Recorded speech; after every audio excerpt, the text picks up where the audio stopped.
Aprendo en casa.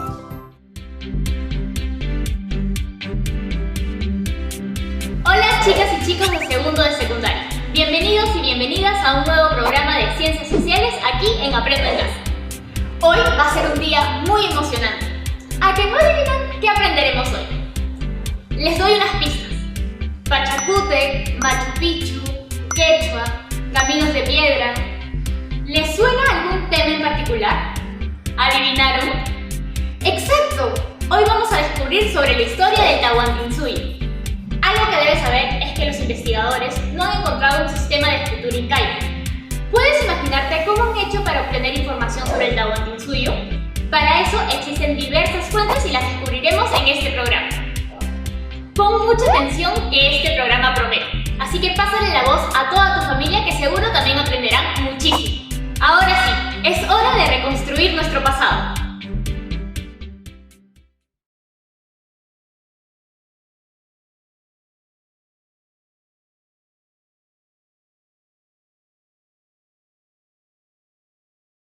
El día de hoy estamos cumpliendo un sueño. Desde que yo vengo conduciendo Sucedió en el Perú, nunca habíamos llegado al Cusco, pero hoy estamos aquí, por fin lo logramos, después de muchísimo esfuerzo y mucho trabajo.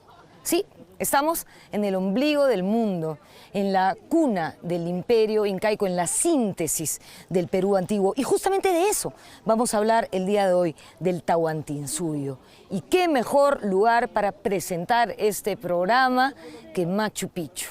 Con este marco fantástico les confieso que yo cada día de mi vida me siento afortunada y agradecida de conducir este programa y de compartir con ustedes la impresionante historia de nuestro país. Comenzamos.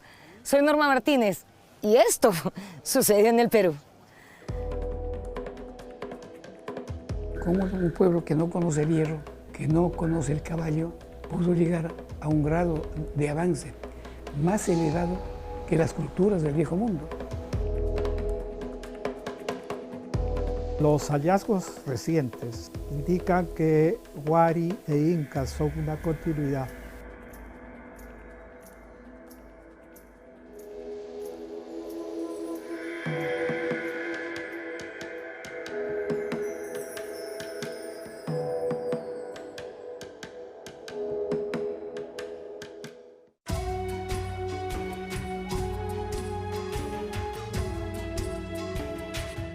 Los incas llegaron a la región del Cusco en el siglo XII, pero fue recién en el siglo XV, durante los gobiernos de Pachacútec y Túpac Yupanqui, que se formó el Imperio Inca, cuyos orígenes se pierden en tiempos legendarios. El mito de origen de la pareja civilizadora, formada por Manco Cápac y Mama Ocllo emergiendo del lago Titicaca, fue relatado por el inca Garcilaso de la Vega. Para la etnohistoriadora María Rostorowski es preferible buscar versiones más andinas del relato fundacional del Imperio Incaico. En la leyenda de los hermanos Ayar, Ayar Manco es Manco Cápac, uno de los principales protagonistas de esa historia.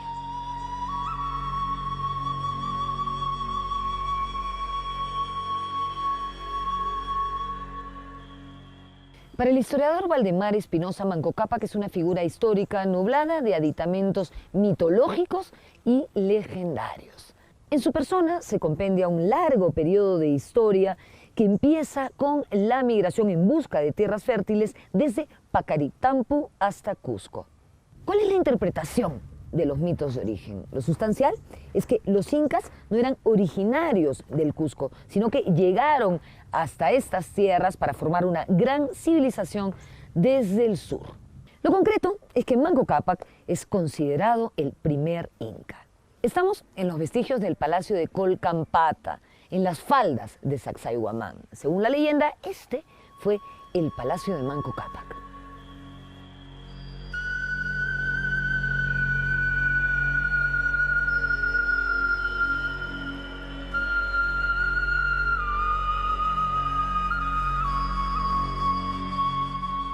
Para el historiador Valdemar Espinosa, los incas fueron descendientes del pueblo Puquina, ubicado en la región de Tiahuanaco, y cuya capital, Taipicala, fue destruida por invasores llegados desde el sur. Manco Cápac sería parte de esa dirigencia puquina que emigró hacia el norte ante aquel desastre.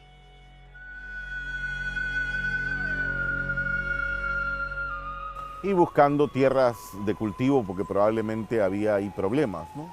La propia arqueología va mostrando que estos mitos tienen razón de ser.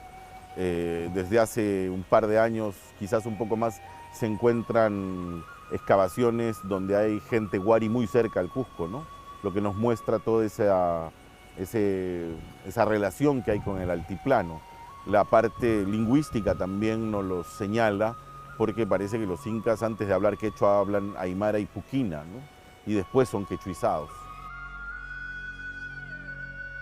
Según el arqueólogo Luis Lumbreras, los hermanos Ayar están representados en la iconografía wari. El imperio wari antecedió a los incas, tuvo su capital en Ayacucho y extendió sus dominios al Cusco. Hay en Ayacucho unas imágenes que se han encontrado en un sitio llamado Conchopata, en donde hay unos personajes, 3 principalmente, uno que anda con una flecha, el otro que anda con un mazo y el otro que tiene aquí en el hombro un halcón. Cuando uno lee la descripción de cómo eran los mancos, los Ayar mancos, uno encuentra que efectivamente esos 3 personajes existían.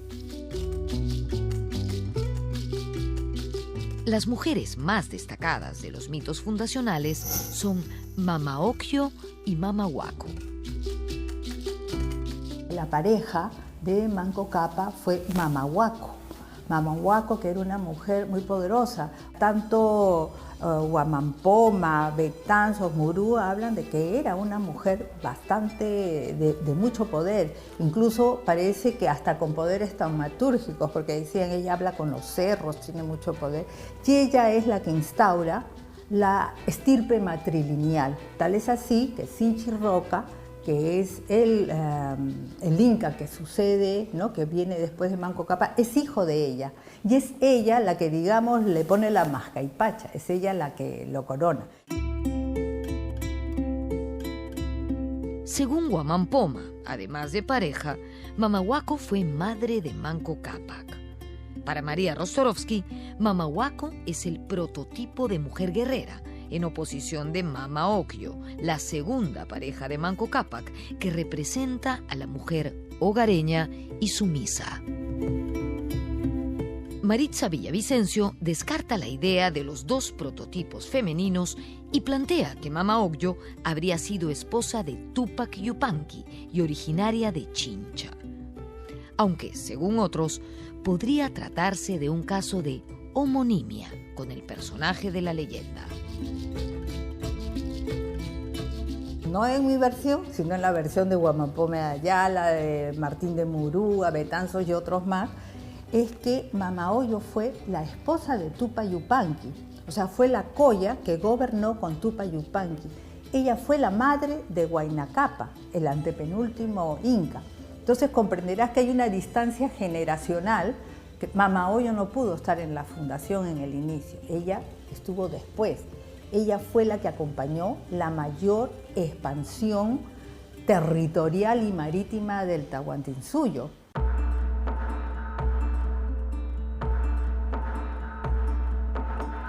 Los incas fueron solo un señorío por mucho tiempo, hasta que en el siglo XV se convirtieron en el poderoso imperio que conocemos, el Tahuantinsuyo, cuyas fronteras iban desde los Pastos en Colombia hasta el río Maule en Chile, abarcando gran parte de los actuales territorios de Perú, Bolivia y Ecuador, y parte de Argentina.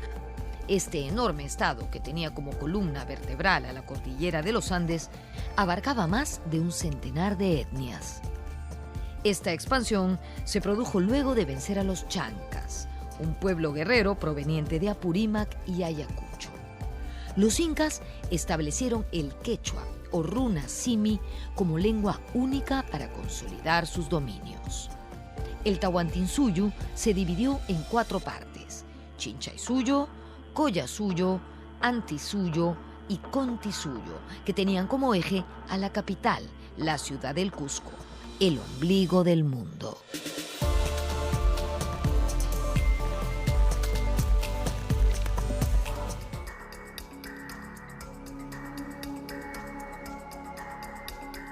El Inca era considerado hijo del sol y por eso era sagrado.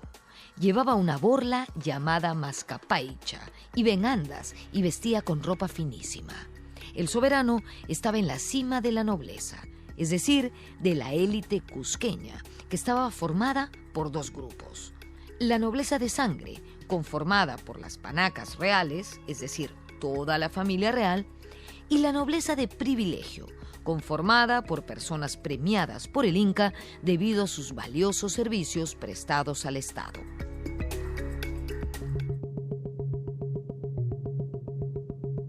Entre los jóvenes de la nobleza se realizaba el huarachico, una ceremonia de destreza física cuando alcanzaban la pubertad.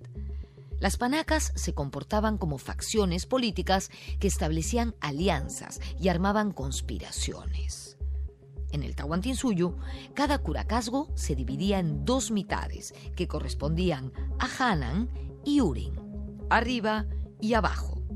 Cada una de estas mitades era gobernada por un curaca. Uno de los curacas se hallaba siempre subordinado al otro. Ese era el principio andino de dualidad. Además, el poder femenino fue importantísimo.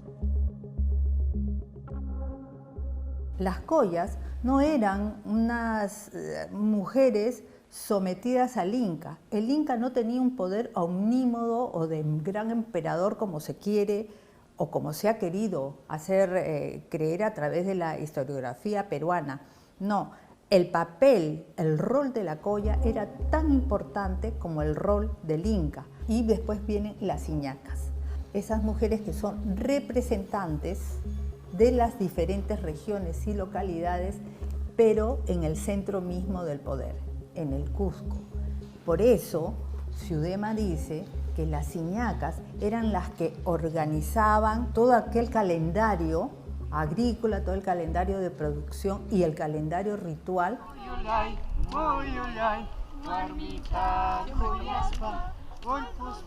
El Ayu era la base de la organización social inca. Se trataba de un grupo compuesto por una familia extendida, unida por lazos de parentesco y reciprocidad. Los Ayus tenían una misma autoridad, llamada curaca, y procedían de un mismo lugar de origen. Los pobladores comunes eran llamados Hatunruna y eran la fuerza productiva del imperio. Agricultores, pescadores, constructores y artesanos. Hatunruna significa hombre grande, es decir, en edad de casarse y trabajar. Se dice mucho, por ejemplo, de la poligamia de los incas, y esta es verdad, pero a nivel de la élite, a nivel del pueblo no se ha demostrado esto, y más bien la vida adulta empezaba con el matrimonio. Una persona empezaba a tener obligaciones con el Estado, lo que hoy día podríamos ser parte de la población económicamente activa, cuando se casaba, tanto los hombres como las mujeres. Entonces, a partir de ese momento donde se inicia la construcción social de una economía de colaboración que tiene en el Ayu a su más grande representación familiar, ¿no? Los Hatunrunas podían ser mitimaes, yanaconas o piñas. Los mitimaes o mitmac eran enviados a otras regiones para cumplir tareas estatales. Ellos no perdían los vínculos con sus ayllus, a diferencia de los yanaconas, que eran servidores del Estado y del dios Sol. Los piña eran los prisioneros de guerra y los últimos en la escala social del imperio. Las agyas eran las mujeres escogidas, eran reclutadas por el Estado y perdían sus vínculos con sus ayllus de origen.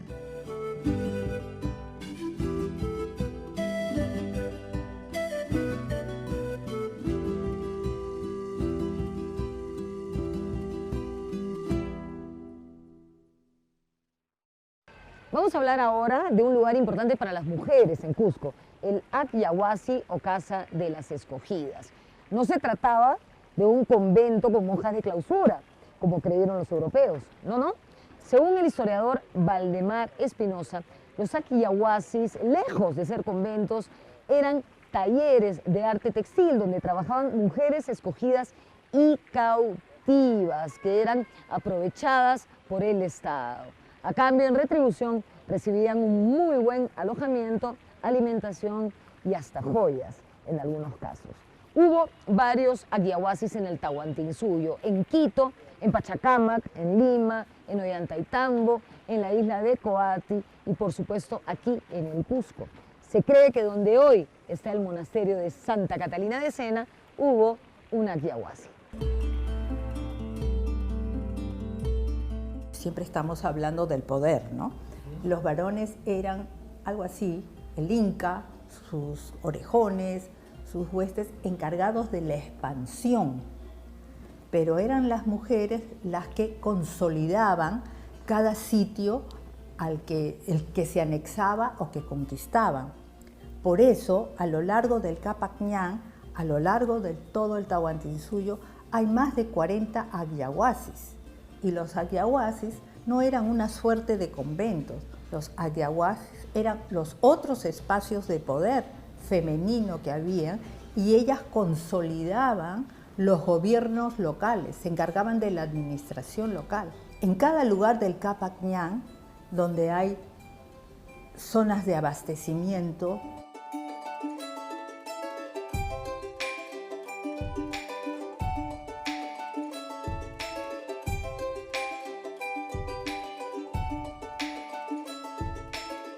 La población del Tahuantinsuyo vivía en el campo.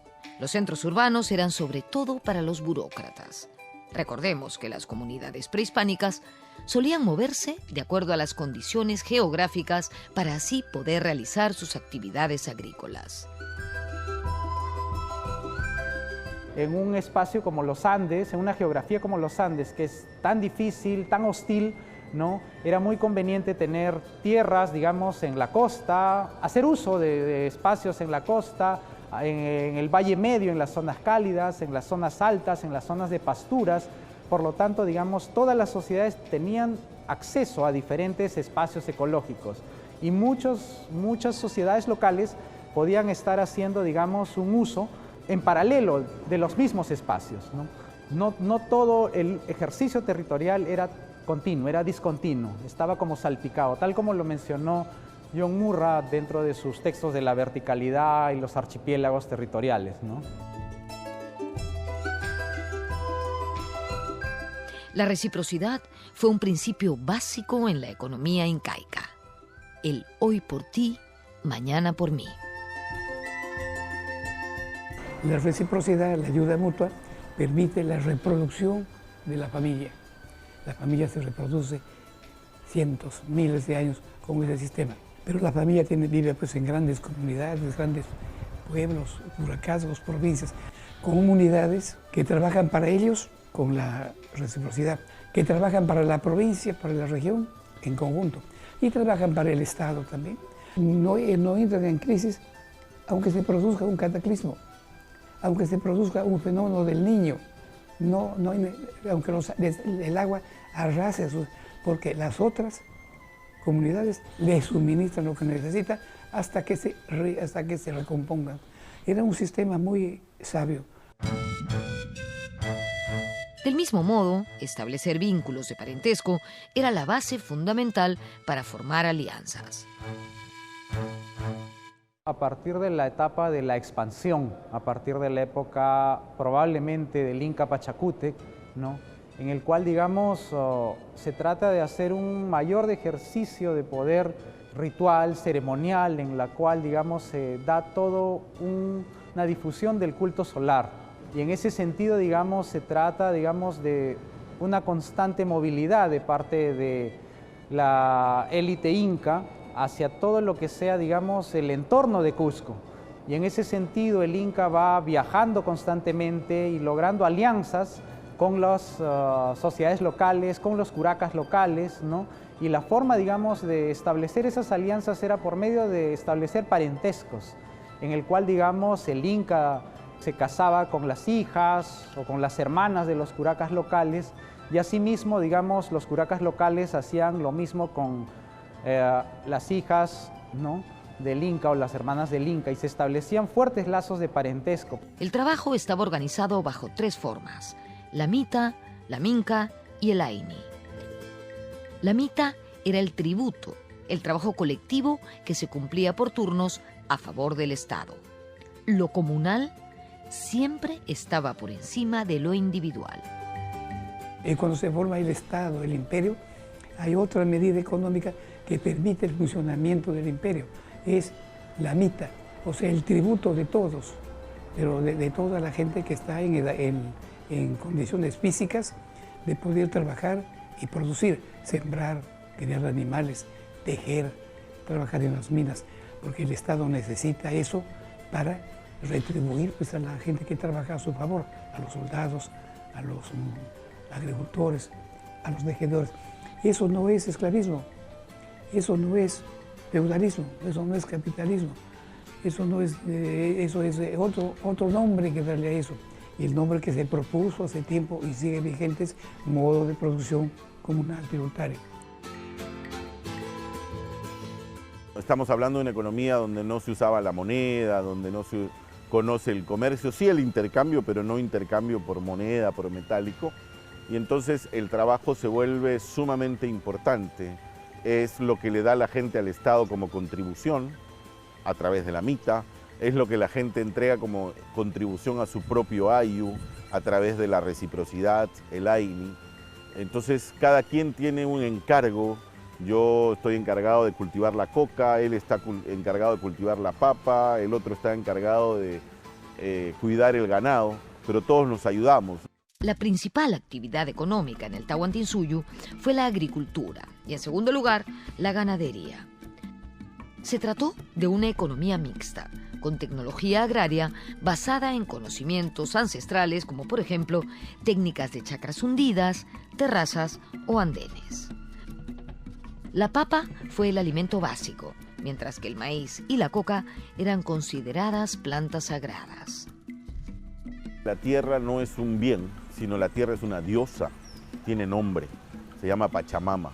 El cultivo de la tierra es un ritual. La tierra no se puede poseer, porque no puedo tener yo una parte de la diosa y otra persona otra parte de la diosa. Para cultivarla hay que sacralizarla, hay que mandar ancestros a vivir en la tierra, socializarla y hacerla parte mía. Además, la tierra en el mundo andino, la tierra fértil es un producto escaso, ¿no?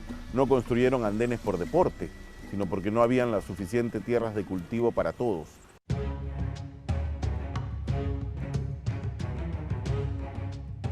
Cusco y los otros centros administrativos alojaban a una creciente burocracia estatal.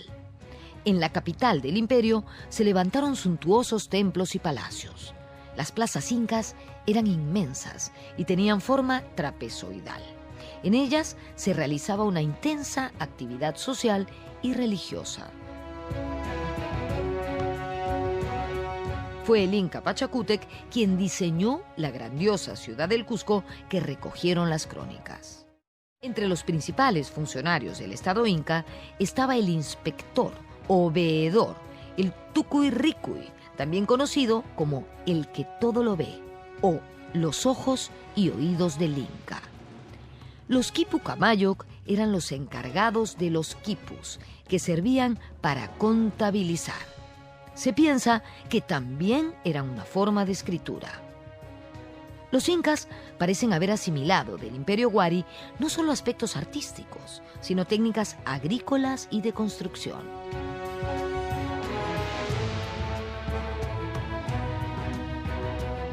Casi todas las cosas que Pachacuti, Tupac Inca Yupanqui y los demás incas construyeron son de alguna manera continuación de las que ya existían en la época Wari.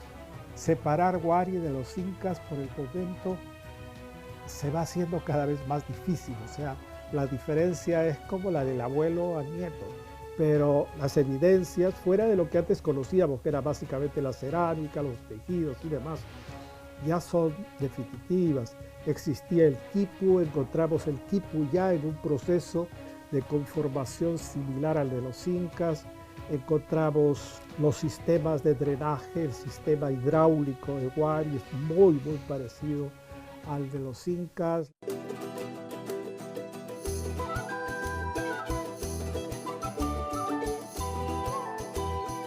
A pesar de la difícil geografía, El Tahuantinsuyo estaba interconectado por una espléndida red de caminos, que estaba acompañada de puentes, tambos y depósitos. El sistema de caminos es antiquísimo. Eso, los orígenes sin duda están en la época de Chavín, normativa, perfeccionados en la época clásica de Moche, de Nazca, de Cajamarca, de Recuay, de Lima, más perfeccionados en la época de Tiahuanaco y del Imperio Huari. Ellos eran ya capañanes en la época de Huari y Tiahuanaco. Y los incas lo que hicieron fue reabrir los caminos, rehabilitar los caminos, limpiar los caminos. El camino Huari, el llamado Guariñán, es casi el mismo que el de los incas. O sea, los incas no se inventaron ese camino, ¿cierto? Era una manera de organizar el espacio territorial del Tahuantinsuyo, el viejo Tahuantinsuyo Huari, que era mucho más pequeño, que fue consolidándose. El Capaquián es una suma de esfuerzos de toda la población andina. Hay caminos pre-incas, digamos, desde el Ecuador hasta la Argentina, de distinto tipo. El trabajo de los incas fue organizarlo todo eso políticamente, de tal manera que fuese el Cusco el centro de un sistema de distribución. Entre las divinidades principales del Tahuantinsuyo tenemos al Sol, a Huiracocha, a Pachacámac y a la Quilla o Luna. El sacerdote máximo del Sol era Vilac Humu. Además del culto a los dioses, estaba el destinado a los muertos, los malquis, o cuerpos momificados de los antepasados.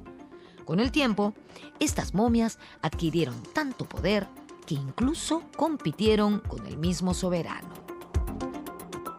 Hay una frase muy dramática que presenta Pedro Pizarro y que se le atribuye a Huáscar, que dice que ya está harto de que este mundo sea gobernado por los muertos y quiere enterrar y matar a los muertos para que el Tahuantinsuyo sea de los vivos. Y esto porque las panacas incaicas, los ayllus reales, tenían muchas tierras y estaban estas asociadas a los muertos, a las momias que presidían el culto de cada uno de estos grupos, ¿no?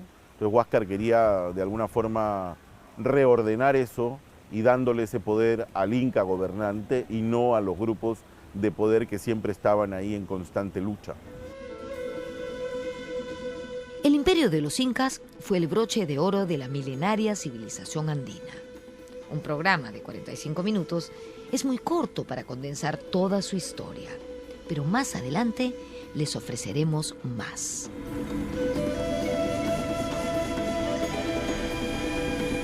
Lo que sí nos queda claro con este programa es que el Tahuantinsuyo es, sin duda, la edad de oro del Perú, el momento clave de la historia de nuestro país.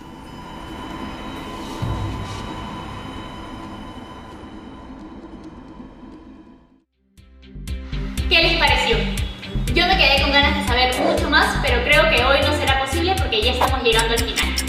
Ah, pero no se olviden del reto del día. Toma lápiz y papel. ¿Listos y listos? Pues muy bien, ahí va la misión de hoy. ¿Recuerdas que varios historiadores compartieron diferentes versiones sobre algunos aspectos del Tahuantinsuyo? Como por ejemplo, el origen de los incas o de Mama Ocllo. Lo que te toca hacer es un cuadro donde pongas las distintas versiones y en qué varía cada una. Finalmente, vas a escribir un texto donde sustentes tu posición respecto a si el Tahuantinsuyo puede considerarse la edad de oro de nuestro país. No olvides escribir tu posición y guardar todo lo aprendido en tu portafolio. ¡Nos vemos!